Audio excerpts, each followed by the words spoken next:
Hey there, it's Trevor Turnbull here, founder of 30 Day Sales Machine, and I've got Bob Wang with me. He is the founder, owner, the guy that does the work, that manages the team over at Legacy Bookkeeping. Bob, thanks very much for doing this call with me. You're welcome. Glad to be here. Excellent. So, just so everybody knows that's watching this, the reason why I wanted to talk to Bob was he's seen some great success in running a LinkedIn campaign following our process with the 30 Day Sales Machine. So, I wanted to discuss it with him and just talk about the progress that he made to get to the point where he actually landed a client, how long it took, some of the steps that he took along the way, to provide you with some inspiration on what you could do with your business, as well as the steps that it takes to ultimately get there. So let's maybe start off, Bob. Just tell everybody a little bit about your business, the full name I know we were discussing before. Just let everybody know everything that you do with your bookkeeping business. Yeah. I used to work at a big firm called KPMG and noticed that people have a hard time finding good bookkeepers. So I started Legacy Advantage, and that's our full name of our company, but we really just focus on the bookkeeping piece. And we have two industry focuses. One is construction, and one is nonprofits. Yeah. We dabble in tech as well, but yeah, mainly just the two bookkeeping businesses. Gotcha. So, how are you going about generating leads in the past then? Were you attending networking events, kind of all the traditional stuff? Maybe just give us an outline on what you were doing, what was working, what was frustrating, all that kind of stuff. Yeah. Well, in the beginning, it was just a lot of networking, going to events, joining networking groups, and that's been really great. But I want to take our sales to the next level and really explore what other options are out there. And I have a marketing team already that revamped our website, started some SEO, and we have some leads, but not the ideal leads that I was looking for. Yeah. And I was told to just sit tight and be patient, which is fair enough. But I want to keep trying new things and leave no stone unturned. Right. So proactively building your lead list. I Yeah. know a lot of members that join our program. That's the reason why they're there too. Is they don't want to wait for the leads to come to them. They want a combination of that as well as some active outreach. And we'll talk about what you did in your campaign. So let's maybe get into that here. Sure. What was kind of the first step that you took to kind of get everything in line? It was your LinkedIn profile, right? It's like that was kind of where you started with everything to really refine things. Yeah, I think even before that, Jason, your partner, did a great job in helping me identify kind of the best target markets, and knowing that I have two, already helped me in that step. But yeah, building the profile was a very insightful exercise. Yeah. Knowing how many characters should my tagline be and what should be where, and Yeah. we kind of decided that we would focus on the construction piece first. So outlining and changing the profile to speak to those people first. If you look at my profile right now, it says that I can save the construction companies up to 50% on their bookkeeping fees. I didn't put that benefit into. He helped me with the wording, and he helped me put a tangible number that attract people's attention. So that was Gotcha. very, very helpful. Yeah, yeah. You bring up a good point actually, because I find a lot of members that first join our program are still using the old this is my job title, this is the company I work for, and their headline, which, as you know, is not as effective as actually addressing a pain point or addressing some type of solution you can provide for your ideal client. And of course, the reason why that's important is that who's viewed your profile section is the one of the main areas that people check out on LinkedIn, because it's so unique, right? You can see who's checking you out, so why not take advantage of that real estate? So obviously, that was some good advice that you got from Jason there to optimize that. And I think you brought up a good point too, to do a little bit of discovery before you started with your profile optimization, because you gotta know who you're going after first before you start customizing your profile.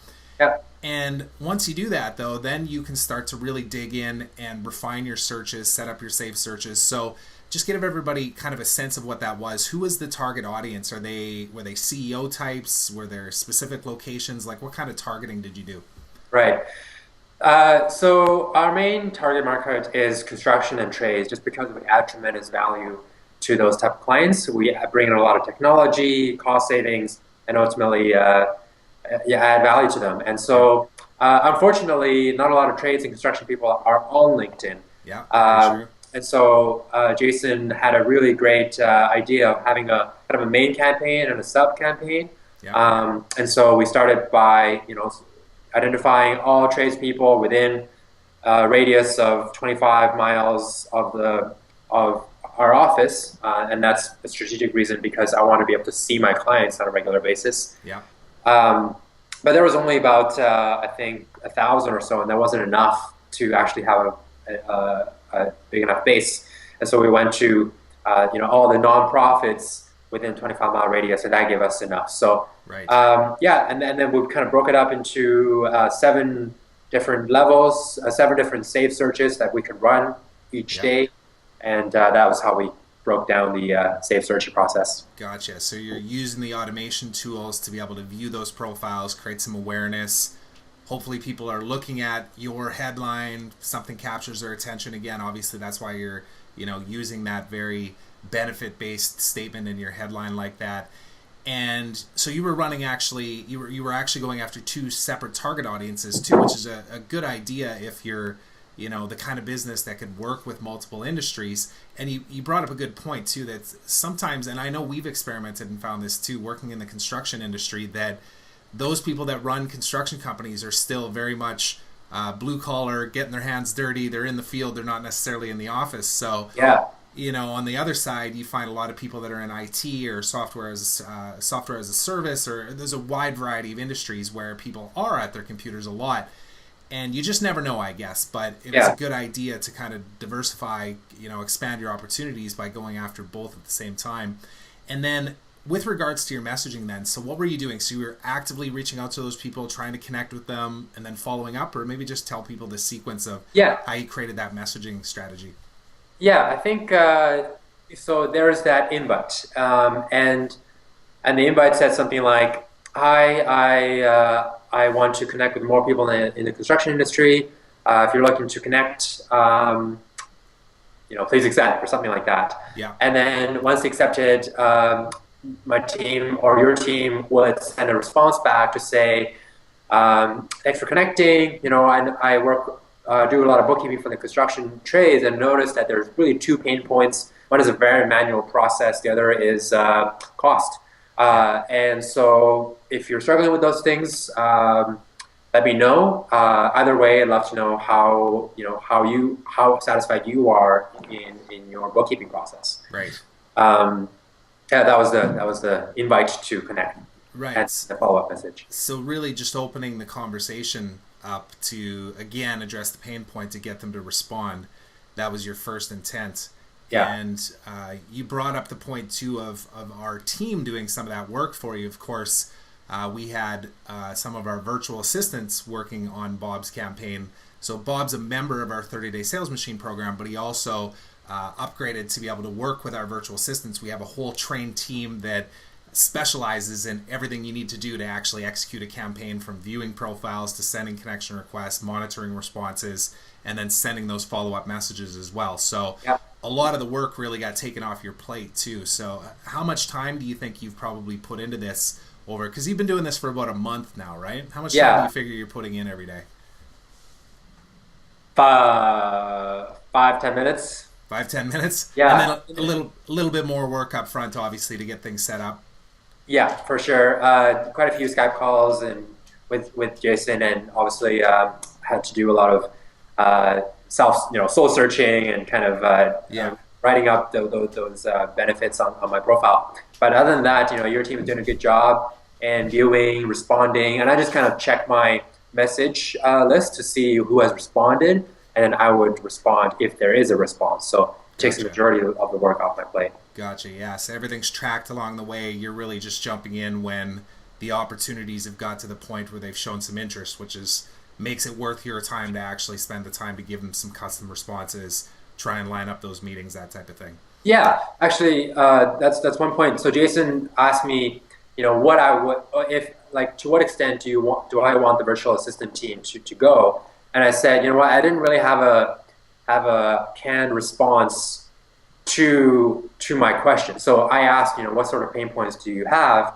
Yeah. And and I didn't know what sort of responses they would give me. So I didn't know what sort of responses I should give, Right. second round. So Yeah. I said, you know what, just let me handle this section, and so far so good. Yeah, yeah, yeah, and I think you bring up a good point there too with regards to letting your campaign run and seeing what kind of results you get, knowing that you can adjust along the way. Because I'm sure there's going to be a point where you're going to get the same question come back multiple times, and you might be able to script that out. You might be able to Yes. hand off. If something comes in with a specific type of question that can be responded to with a script, you can even take more work off your plate. So you're ultimately getting people that much more qualified before you start giving up your time to jump into those opportunities. Yeah. So that's great. I'm glad you brought that up. Now let's talk about results because that's what everybody always wants to know. Yeah. What transpired here? So you started this about a month ago, and within a couple of weeks, you started to get some really tangible results. But maybe speak about what you saw happening throughout that whole time period. Yeah. Um, there was quite a few responses saying, "Yeah, I am struggling with those things. What can you do to help?" And obviously, not every single one led to something, but luck had a huge component. But what is luck? That's opportunity and preparedness, right? There you Had I go. not done this campaign, I wouldn't have gotten anything. So there was a result in the sub campaign when I was talking to the nonprofits. I asked, usually nonprofits struggle with very manual system and employee turnover because it's really hard to keep good quality bookkeepers on your staff. And and the gentleman said, yes, our charity is exactly struggling with that. And can we meet? And I said, yeah, absolutely. Let's grab coffee. So he introduced me to the managing director. We met. It's a great fit. I was able to solve their pain points, and it turned out to be a great contract for us. It was doing the bookkeeping for two related entities, and together it was for about $2,000 a month. Wow, that's great. Uh, yeah, and more than paid for itself. You know, for your 30-day sales machine campaign. Nice. Awesome. That's great to hear. And I know, like I say, that's always the one thing that people want to know when they start programs like this is how much work is it going to be and what kind of results can I expect. Now, let me be transparent in saying that we don't necessarily know what those opportunities are going to be and how quickly they'll convert, but I think your particular case is a really great example of taking some time initially to really frame your business and your message and your value proposition and all of the pieces that make up why somebody would want to ultimately connect with you, and then putting the system in place and consistently doing it every single day so that you can create those opportunities. You can warm up that lead list because I know one of the stats that I see frequently is that people do their research nowadays. They're always researching online. They're finding out about providers. Maybe they don't even know that you exist yet. So just you doing some of that pre-work to introduce yourself and for them to dive around, check out your website, check out your messaging, all that kind of stuff.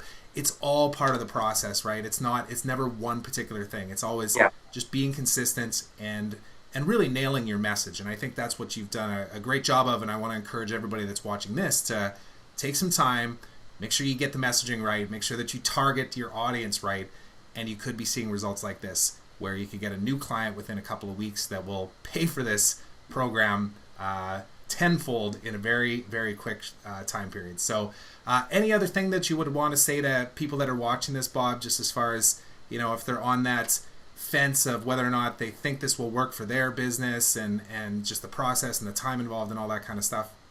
Yeah, I think just I want to echo your point in that it's probably not just one thing, right? Because Yeah. my team's SEO probably helped their research, Yeah. but had I not done this, I would haven't had that connection, right? Yeah.